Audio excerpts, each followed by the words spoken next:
flight number. Okay. We made it! Yeah! Thank you. And of course, you know that you're... Yeah.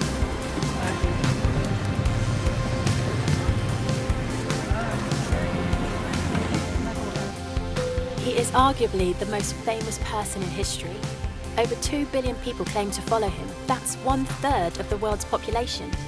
He's represented in art and literature more than any other figure. Time magazine called him the most influential person who has ever lived. But who is Jesus?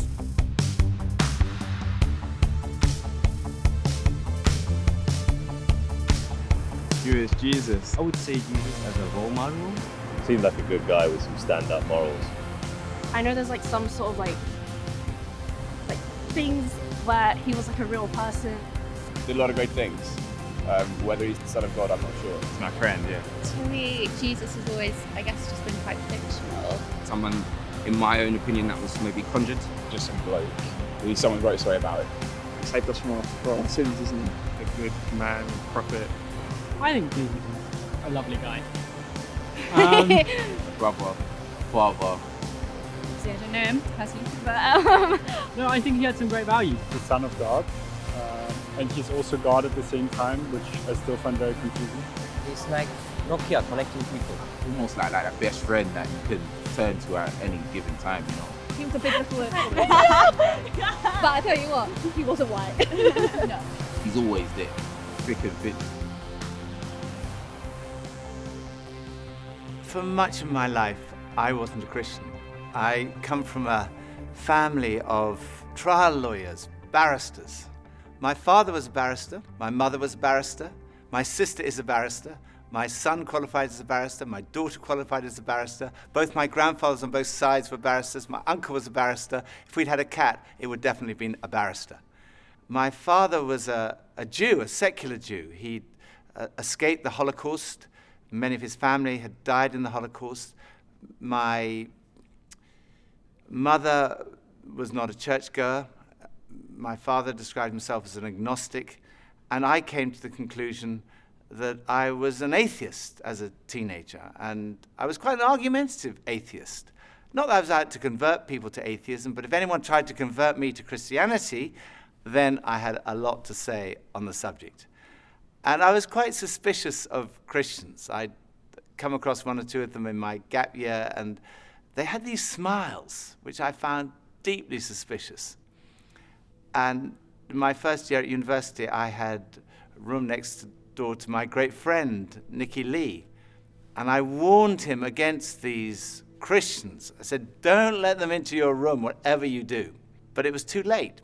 He'd met some, and one time he and his then girlfriend, now his wife, Scylla, came back and they said that they had become Christians. I was horrified. I mean, they were such lovely people. I thought, how can I help them? I really didn't know anything about it, so I thought, I better investigate. So I managed to find this old Bible, and that night I started reading it. I started beginning of the New Testament. I read Matthew's Gospel, Mark, Luke. I got about halfway through John's Gospel, about 3 a.m. I fell asleep. Following day, I carried on reading. All that day, all the next day, all the day afterwards. I was a student, so I didn't have any work to do. And when I got to the end of the New Testament, I came to the conclusion, it's true. You can't prove Christianity mathematically. You can't prove it scientifically. Science is obviously very important, but science answers a different set of questions. Science answers the questions, when and how did this world come into being? But it can't answer the question, who and why. Supposing I had a cake here, which I've made, and I give it to a scientist. The scientist will be able to answer the question, how it was made. They may be able to tell you when it was made, but only I can tell you who made it and why I made it. Only the creator of the cake can do that. Only I can tell you, I made that cake, and I can tell you why I made that cake. And it's the same with this universe. Only the creator can reveal who made this world and why he made it. And the claim of Christianity is that he has done that. The creator has revealed himself. And he's revealed himself in the person of Jesus. And the evidence is not scientific evidence, that's not the only kind of evidence, but historical evidence. When I was a barrister, that's what we relied on. We relied on historical evidence that we presented to a jury. It was things that had happened in the past. They weren't there. Every time a jury brings back a verdict, it's a step of faith based on evidence. And I myself could not be a Christian if I didn't believe there was evidence. I couldn't just take a blind leap of faith. For me, faith in Jesus is a step of faith based on good historical evidence. Why start with Jesus, you might say? I didn't even believe there was a God, but I came to believe in God through Jesus, because the resurrection of Jesus strongly suggests that this world has a creator, and that creator is to be seen in terms of, through the lens of, Jesus. Jesus of Nazareth is believed to have walked these streets around 2,000 years ago. But is there any evidence that he even existed? Well, there's actually quite a lot of evidence. No serious historian would deny that Jesus existed. The Roman historians Tacitus and Suetonius wrote about Jesus, as did the first century Jewish historian Josephus. He described him as Jesus, a doer of wonderful works, and then he goes on to describe his crucifixion and alleged resurrection. So there's evidence outside of the New Testament for the existence of Jesus, but most of the evidence comes from within inside the New Testament. And sometimes people say, well, the New Testament was written such a long time ago. How do we know what was written down hasn't been changed over the years? Well, the answer is that we do know, because of a science called textual criticism. Textual criticism examines the number of copies of early texts that we have available to us today, and it looks at the time gap between the original document and the earliest copy that we have. And basically, the more manuscripts we have and the earlier they are, the less doubt there's going to be about the original. So let's compare the Bible to other texts in ancient history, ones that are widely used in schools and universities. Let's look at the Greek historians Herodotus and Thucydides. They both wrote in the 5th century BC. But the earliest copy of their writings that we have dates from AD 900, and that makes a 1300-year time lapse. And even then, we only have 8 copies of these manuscripts in the first place. Or look at the Roman historian Tacitus. There's a 1,000-year gap between his book being written and our first manuscript, and we only have 20 copies. Or another classic, Caesar's Gallic War, 950 years between the book being written and our first manuscript copy. And even then, we only have 9 or 10 copies of these manuscripts. Again, with Livy's famous History of Rome, a 900-year gap between the book being written and our first manuscript, and we only have 20 copies of this. But when it comes to the New Testament, well, it's very different. The New Testament was written between about 40 and 100 AD, and we have manuscript evidence going back as early as 130 AD, and full manuscripts by 350 AD. And we have more than 5,300 Greek manuscripts, 10,000 Latin translations, and 9,300 others. So, we can be pretty confident in the accuracy, the authenticity, and the integrity of the New Testament scriptures that have been passed down to us today. The remarkable thing about the Bible is there's such a short chronological distance between the events being described and our first manuscripts. So in many ways, the Bible scholars are in a very fortunate position of being able to check these things out and finding that they are much more reliable than, for example, some of the alternatives you're looking at. And as a scholar, I am more than happy to say I trust this, I take it very, very seriously, I rely on it. Professor F.J.A. Hort, one of the greatest scholars in the area of textual criticism, concluded that in the variety and fullness of the evidence on which it rests, The text of the New Testament stands absolutely and unapproachably alone amongst ancient prose writings, and no secular historian would disagree with that conclusion. So we know from evidence outside and inside the New Testament that Jesus existed. But who was he? Well, we know that he was fully human. He had a human body. He ate, he drank, he sweated, he got tired, he suffered pain. And he had human emotions, love, joy, sadness, and human experiences. He had the experience of growing up in a family, of education, of having a job, of being tempted. And he experienced bereavement and suffering and torture and even death. Many today would say, okay, he was a human being, but only a human being. Maybe he was a great religious teacher, but no more than that. Others would say he was much more than that. Bono, the lead singer of the band U2, has said, "I don't think you're let off easily by saying he was a great thinker or philosopher, because actually he went around saying he was the Messiah. That's why he was crucified. He was crucified because he said he was the Son of God. So he either, in my view, was the Son of God or he was nuts. And I find it hard to accept that all the millions and millions of lives, half the earth, for nearly 2,000 years, have felt their lives touched and inspired by some nutter. I don't believe it." He went on to say, "I believe that Jesus was the Son of God."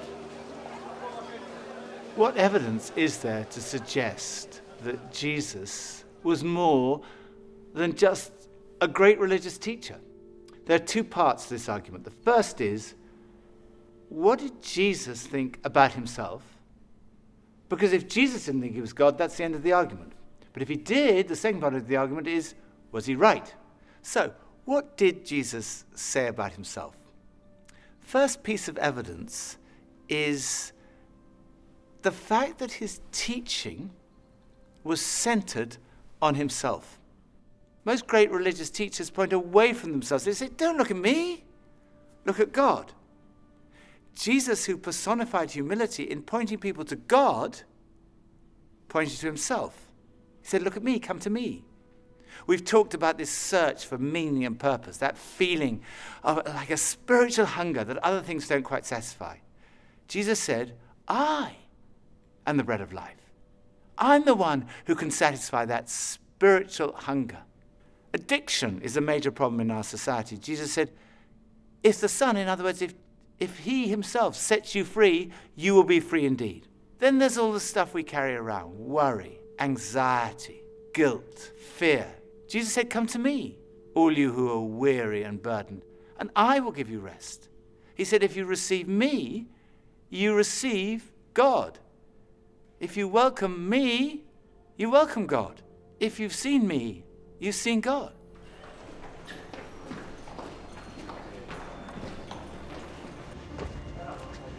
Forgiveness is right at the heart of Christianity. Jesus went up to people and said, your sins are forgiven. Now, if someone sins against you, then you can forgive them, but you can't just walk up to anyone and say your sins are forgiven. When Jesus said that, the lawyers said, who can forgive sins but God alone? But Jesus claimed to be able to do that. In fact, Jesus said that he came to give his life so that people could be forgiven. One of the most direct claims Jesus made is recorded in John's Gospel, chapter 10, verse 30. Jesus said, I and the Father are one. Now, making a claim like this was seen by the religious leaders to be blasphemy. It's tantamount to a claim to be God, and it was punishable by death by stoning. People picked up stones to stone him. Then Jesus said to them, I've shown you many great miracles from the Father. For which of these do you stone me? We're not stoning you for any of these, they replied, but for blasphemy, because you, a mere human being, claim to be God. I think when you look at all the evidence, it's clear that Jesus did make that claim. It is an astonishing claim. And a claim like that needs to be tested. If you think about it, there are only three possibilities. It was not true, and Jesus knew perfectly well it wasn't true, in which case he was a fraud. Or it was not true, and he simply didn't realize it. He genuinely thought he was the Son of God, in which case he was deluded. I think we'd say he was insane. But logically, there is only one other possibility, and that is, it's true, he was telling the truth. C.S. Lewis, Cambridge professor, best known as the author of the Chronicles of Narnia, he put it like this: a man who was merely a man and said the sort of things Jesus said, would not be a great moral teacher. He'd either be insane or else he'd be the devil of hell. You must make your choice. Either this man was and is the Son of God, or else insane or something worse. But let's not come up with any patronizing nonsense about his being a great human teacher. He hasn't left that open to us. He didn't intend to. So was Jesus right in what he said about himself? What evidence is there to support his claims? Well, the first piece of evidence is his teaching. Much of the New Testament records numerous occasions where crowds gather to hear Jesus teach. And on one occasion, on a mountain like this, more than 5,000 people gathered to listen to the teaching of Jesus. The Sermon on the Mount has been widely acknowledged amongst the greatest teaching of all time. Jesus' teaching has been the foundation of our entire civilization. Many of our laws were originally founded on Jesus' teaching. Love your neighbour as yourself. Do to others as you would have them do to you. And then this, totally revolutionary. Love your enemies. In fact, we've advanced in every field of science and technology, yet in 2,000 years, no one has ever improved on the moral teachings of Jesus. They are the greatest words ever spoken. They're the kind of words you might expect God to speak.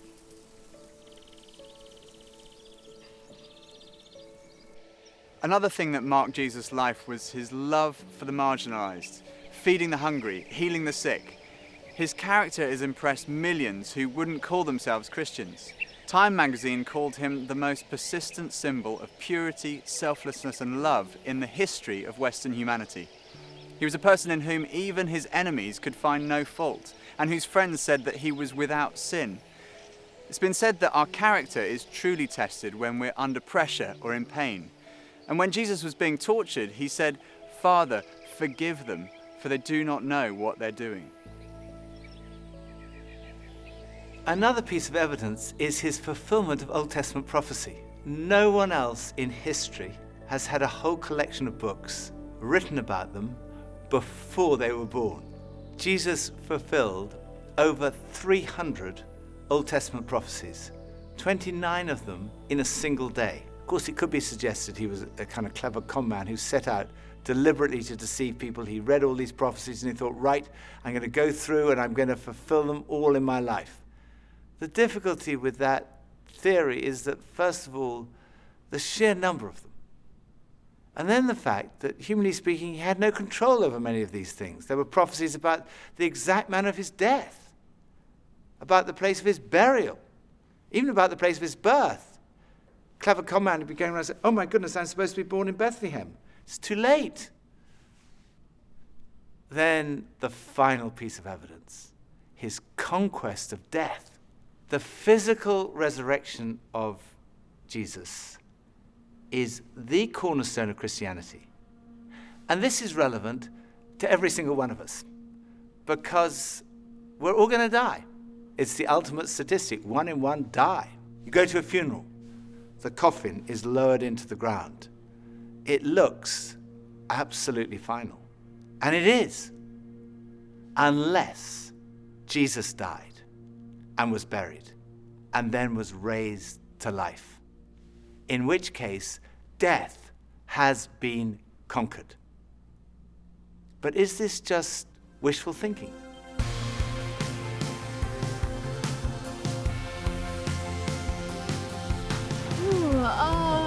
I do not believe that Jesus literally rose from the dead, no. I don't know, I wasn't there. I didn't see it, so.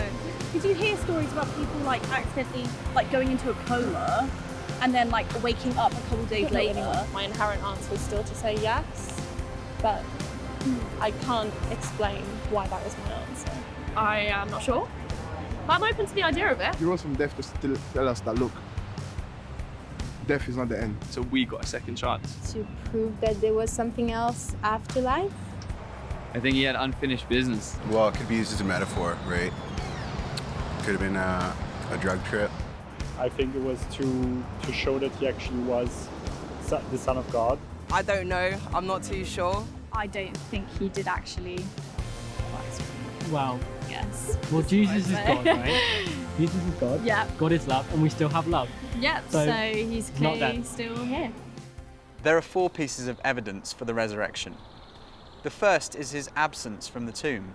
No one has ever satisfactorily explained how Jesus' body was absent from the tomb that first Easter day. People have come up with all kinds of explanations. For example, maybe the authorities stole the body. Well, in that case, why didn't they produce it when people started saying that he'd risen from the dead? Or perhaps the robbers stole the body. But when the disciples heard that Jesus had been seen, they ran to the tomb, and they found that the tomb was not empty. Inside the tomb were the grave clothes that Jesus had been wrapped in. The only valuable thing that a robber might have taken was still there. The grave clothes had collapsed like a caterpillar's cocoon when a butterfly has emerged. And the piece that had been around Jesus' head had been folded up and put in a different place. And when they saw that, they believed. The second was his presence with the disciples. Jesus was seen on more than 11 occasions, on one occasion by a group of around 500 people. People say, well, it could have been a hallucination. Well, hallucination does happen among highly strung, very nervous or highly imaginative people, or people who are sick or on drugs. But the disciples don't fit any of those categories. They were cynics like Thomas. There were tough fishermen, there were tax collectors, and tax collectors do not hallucinate. The third piece of evidence is the transformation that we see in the disciples. Here was a group of people who were disillusioned, despairing that their leader had died, and then suddenly they were transformed. They started saying, we've seen Jesus, he's really alive. And they went around telling everybody.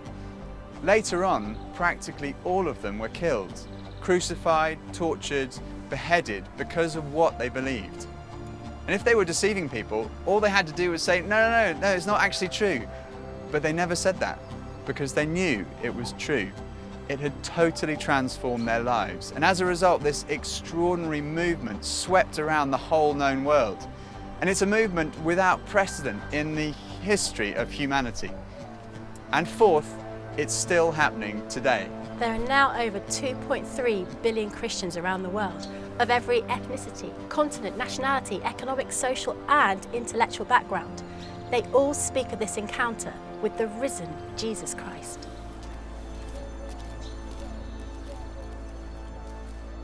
So what are we to make of Jesus?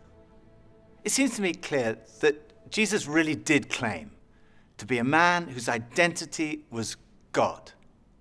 And when we look at the evidence of his teaching, his life, his character, his fulfillment of prophecy, his resurrection, to say he was insane or a fraud seems to me absurd, illogical, actually unbelievable. On the other hand, it provides the strongest possible supporting evidence that what Jesus said about himself was true. And when I looked at the evidence, when I read the New Testament, I came to the conclusion it is true. I didn't want to become a Christian because I thought if I became a Christian, life would be totally miserable from that moment onwards. So I tried to put it off. I thought I'll put off becoming a Christian to my deathbed. And then I realized that would not be intellectually honest. So very reluctantly, I kind of said, okay, yes. And at that moment, I can still remember that moment so clearly. It dropped from here, from my head, being convinced it was true, to here in my heart, having an experience of a relationship with Jesus. And finding what, I guess looking back, unconsciously, I'd been searching for all my life. Something that provided ultimate meaning and purpose to my life. It was the very last place on earth that I expected to find it. But at that moment, I found that what Jesus said was true. Jesus said, I have come that you might have life and life in all its fullness. It really is true that God has revealed himself in Jesus. Jesus really is who he claimed to be. Jesus really did rise from the dead. There is hope beyond this life. There is hope for this life. Right now, in this life, in an encounter with Jesus, we find life and life in all its fullness.